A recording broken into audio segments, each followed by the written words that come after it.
ભગવાન શ્રી કૃષ્ણના લીલા ચરિત્રો ચાલે છે. ભગવાન શ્રી કૃષ્ણના લીલા ચરિત્રોમાં આપણે આગળ વધીએ તો ડોંગરેજી મહારાજ કૃષ્ણ લીલામાં જે નવા ભાવ આપે છે એ ભાવ આપણે લેવાના છે. એમાં વસુદેવ અને દેવકીના લગ્ન થાય છે. કંસ રથ હાંકતો હોય છે. એ બધી વસ્તુ આપણે લઈ લીધી, પણ રથ હાંકતા ત્યારે આકાશવાણી થઈ કે દેવકીનો 8મો ગર્ભ તારો કાળ બનશે. તો આમાં ડોંગરેજી મહારાજ નવો ભાવ એવો આપે છે કે વસુદેવ અને દેવકી ભગવાનના પાકા ભક્ત હતા. વસુદેવ અને દેવકી ભગવાનની ભક્તિ સિવાય બીજું કઈ જાણતા નહોતા. ભલે ગ્રહસ્થ આશ્રમમાં હતા છતાં પણ ભગવાનના પરમ ભક્ત હતા. એટલે આકાશવાણી એટલે થઈ કે વસુદેવ દેવકીનો જો કંસ વિરોધ કરે તો કંસનો પાપનો ઘડો જલ્દી ભરાઈ જાય, અને જલ્દી પાપનો ઘડો ભરાઈ જાય એટલે જલ્દી કંસ નષ્ટ થઈ જાય. જો પાપી માણસ પણ સારા કામ કરવા માંડે ને તો એને મારતા ભગવાનને વાર લાગે છે, અને એને મારતા વાર લાગે છે એટલે સંસારને એટલી પીડા સહન કરવી પડે છે. એટલા માટે ભગવાન એવું આયોજન કરે છે કે પાપી વધુ ને વધુ પાપ કરે અને એનો ઘડો ભરાઈ જાય ને મરી જાય. મેં મારી નજર સામે એવા કેટલાય દારૂડિયા અને જુગારિયા જોયા છે કે જે 50 વર્ષની ઉંમરમાં જ આ ધરતી છોડીને વયા ગયા છે. કારણ કે એ પાપ જ એટલું કરતા હતા કે એ પાપના કારણે એની આયુષ્ય 50 થી વધુ થઈ જ ન શકી. દારૂ ને જુગાર રમતા એટલા માટે. શું કામ? તો કે એનો પાપનો ઘડો ઝડપથી ભરાઈ જાય છે. એ પાપનો ઘડો ભરાવાના કારણે લાંબી આયુષ્ય એને મળતી નથી. એની સામે મેં પુણ્યશાળી મહાત્માઓ જોયા. આ રમેશ બાબાની બધા 90 વર્ષે પહોંચવામાં આવ્યા, અને અમારી પેલા જ 10-15 વર્ષ પેલા સુદામા દાસજી 106 વર્ષના થયા. અમારા એક ભક્તિ બાબા અમારા સંપર્કમાં છે, એના ગુરુજી તો 116 વર્ષના થયા. તો સંતો આવી લાંબી આયુષ્ય ભોગવે છે. શા માટે? તો તેનું જીવન શુદ્ધ હોય છે, જમવાનું ખાન પાન બધું પવિત્ર હોય છે, એટલે લાંબી આયુષ્ય ભોગવે છે. એટલે પાપ કરશે ને એ માણસ ગમે એવો હોશિયાર હશે, ગમે એવો સ્વસ્થ સારો હશે ને, તો એનો પાપનો ઘડો ભરાઈ જશે ને તો જાજુ નહીં જીવી શકે. આવી વસ્તુ છે. એટલે મનુષ્ય કોઈ બી પાપ કરવા જોઈએ નહીં. આવી વસ્તુ છે. તો આકાશવાણી થઈને એટલે કંસે દેવકીનો ચોટલો પકડી લીધો, અને દેવકીનો ચોટલો પકડીને દેવકીને મારવા માટે તૈયાર થઈ ગયો કંસ.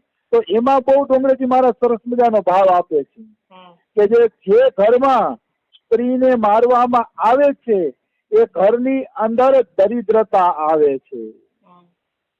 મતલબ જે ઘરની અંદર સ્ત્રીને મારપીટ કરવામાં આવશે, સ્ત્રીને દુઃખ દેવામાં આવશે, કે એને પીડા આપવામાં આવશે, તો એ ઘરની અંદર દરિદ્રતા એટલે ગરીબાઈ આવશે. એ ઘર પછી કોઈ પૈસા વાળું નહીં થાય. અને અહીંયા ડોંગરેજી મહારાજ લખે છે કે સ્ત્રીથી કોઈ અપરાધ પણ થઈ જાય તો પણ પુરુષે એને ક્ષમા કરી દેવા જોઈએ. કારણ કે શાસ્ત્ર એમ કહે છે, યત્ર નાર્યસ્તુ પૂજ્યંતે રમંતે તત્ર દેવતા. જે જગ્યા ઉપર સ્ત્રીની પૂજા થાય છે, જે જગ્યા ઉપર સ્ત્રીનો આદર થાય છે, ત્યાં દેવતાઓ પણ નિવાસ કરે છે. એ ઘરની અંદર નિશ્ચિત દેવતાઓ એ ઘરની અંદર નિવાસ કરે છે. એમાં કિંચિન માત્ર સંદેહ નથી. એટલે સ્ત્રીઓ સાથે હંમેશા પુરુષોએ કોમળ વર્તાવ કરવો જોઈએ અને એને આદરની દ્રષ્ટિથી જોવા જોઈએ. એમ ડોંગરેજી મહારાજ કહે છે. કંસે દેવકીનો ચોટલો પકડી લીધો, સ્ત્રીનો આદર ન કર્યો, એટલે એના શરીરમાંથી બધા દેવતાઓ નીકળી ગયા, અને 11 વર્ષ ને 52 દિવસમાં તો કાનુડાએ એની હત્યા પણ કરી નાખી. કારણ કે એને દેવકીનો અનાદર, દેવકી ભક્ત હતી અને પાછી સ્ત્રી જાતિ પણ હતી, એટલે એના અનાદરનું ફળ કંસને બહુ માઠું ભોગવવું પડ્યું. આવી વાત છે. એટલે ક્યારેય જીવનમાં સ્ત્રી સાથે અત્યાચાર કરવો જોઈએ નહીં, નહીતર એનું કુપરિણામ બધાએ ભોગવવું પડે છે. આવી વાત છે. પછી દેવકી અને કંસને જેલમાં, દેવકી અને વસુદેવને જેલમાં નાખી દેવામાં આવ્યા. તો જેલમાં નાખી દેવામાં આવ્યા ને દેવકી અને વસુદેવને. પછી એના ગર્ભમાંથી, દેવકીના ગર્ભમાંથી એક એક બાળક જન્મવા માંડ્યું. તો પેલું બાળક કીર્તિમાન જન્મે છે અને વસુદેવ એને કંસને આપવા જાય છે. તો કંસ એ બાળક પાછું આપી દે છે કે મારે આ બાળકને મારવું નથી, હું તો એનું જે મતલબ 8મું બાળક છે ને એને મારીશ. તો નારદજીએ વિચાર્યું કે કંસ જો આવા હારા વિચાર કરવા માંડશે તો એનું પાપ વધશે નહીં, અને પાપ નહીં વધે તો એ મોડો મરશે. એટલે નારદજી કંસ પાસે આવ્યા. કંસ પાસે આવી અને નારદજી શું કહે છે? નારદજી એમ કહે છે કે હે કંસ, તમે પેલું બાળક કેમ જાતું કરી દીધું? તો કહે તો પેલું બાળક છે ને, મને તો દેવકીનો 8મો ગર્ભ મારવાનો છે કે, એટલે પેલું બાળક મેં જાતું કરી દીધું. તો નારદજી ચડાવે છે. નારદજીની લીલા છે. એમ કે નારદજી કૃષ્ણ ભગવાનનું મન છે. એટલે કૃષ્ણ ભગવાનના મનમાં કોઈ વાત પ્રગટ થાય તો નારદજી अपने आप જાણી જાય છે. अपने आप એટલે જાણી જાય છે કારણ કે કૃષ્ણનું મન જ નારદજી છે. એટલે કૃષ્ણના મનની વાત નારદજી જાણી ગયા કે કંસ પુણ્ય કરવો જોઈએ નહીં. જો કંસ પુણ્ય કરવા માંડશે તો એને મારવામાં મોડું કરવું પડશે. એટલે કંસ પાપ જ કરવો જોઈએ એવો ભગવાનનો વિચાર હતો. નારદજી ભગવાનના મનની વાત જાણી ગયા. એટલે નારદજી છે ને કંસ પાસે આવ્યા અને કંસ પાસે આવીને કહે કે અરે કંસ, આ શું કરે છે? પેલું બાળક કેમ જાતું કરી દીધું? તો કે મેં એટલા માટે જાતું કરી દીધું કે મને તો 8મા બાળકથી ભય છે, આ બાળકથી તો ભય છે નહીં એટલે જાતું કરી દીધું. તો નારદજી કહે અરે મૂર્ખ કંસ, કે મને આ 5 આંગળીમાંથી તું દેખાડ કે આમાં પેલી કઈ ને 5મી કઈ. જો તું અંગૂઠાથી ગણતરી કરીશ તો ટચલી આંગળી 5મી ગણાશે, અને ટચલી આંગળીથી ગણતરી કરીશ તો અંગૂઠો 5મો ગણાશે. તો એ તો ગણતરી ઉપર આધાર રાખે છે કે કઈ આંગળી પેલી અને કઈ આંગળી 5મી. આ દેવતાઓની ચાલાકી છે અને દેવતાઓ તને મૂર્ખ બનાવી રહ્યા છે. પેલી આંગળી ને આ આંગળી ને એમ કહીને મતલબ નારદજીએ ચડાવી દીધા કે દેવતાઓની ચાલાકી સમજતો નહીં. આ પેલું બાળક એ 8મું હોઈ શકે છે. ઊંધેથી ગણીએ તો આ પેલું જ બાળક 8મું કહેવાય છે. એટલે કે મતલબ તમને ગણતરી નથી આવડતી હરખી. વળી કંસને શું કોણ જાણે કાળ ચડ્યો. એટલે કંસે પેલું છોકરું મગાવ્યું અને પેલા છોકરાને મારી નાખ્યું. પણ અહીંયા ડુંગરેજી મહારાજ એક નવો ભાવ આપે છે. તો કંસ નારદજીને પૂછે છે તો હું પેલા બાળકને મારી નાખું? તો નારદજી ચિંતામાં પડી ગયા કે જો હું કહીશ કે તમે મારી નાખો તો મને 12 હત્યા લાગશે ને 12 હત્યાનું પાપ હું શું કામ લઉં? તો નારદજી કહે છે કંસ, મારે જે કહેવાનું હતું એ કહેવાય ગયું. મારે હવે સંધ્યાનો સમય થઈ ગયો છે કે હું તો એ સંધ્યા કરવા આવેલો. એમ કહીને નારદજી ત્યાંથી નીકળી જાય છે.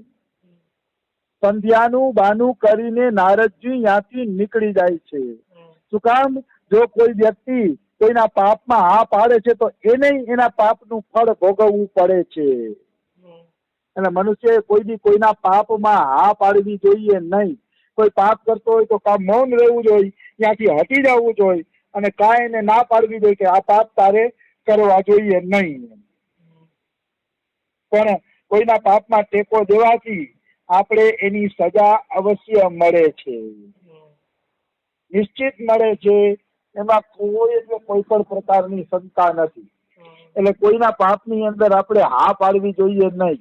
એમ કે છે કે હા પાડવા વાળાને, પાપની સલાહ દેવા વાળાને, પાપ કરવા વાળાને ત્રણેયને હરખું ફળ લાગે છે.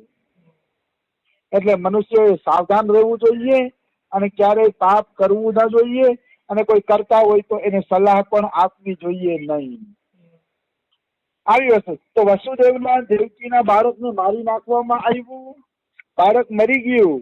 પછી વસુદેવ દેવકીને કારાગારમાં નાખી દેવામાં આવ્યા. વસુદેવ દેવકી કારાગારની અંદર બંધ થઈ ગયા છે.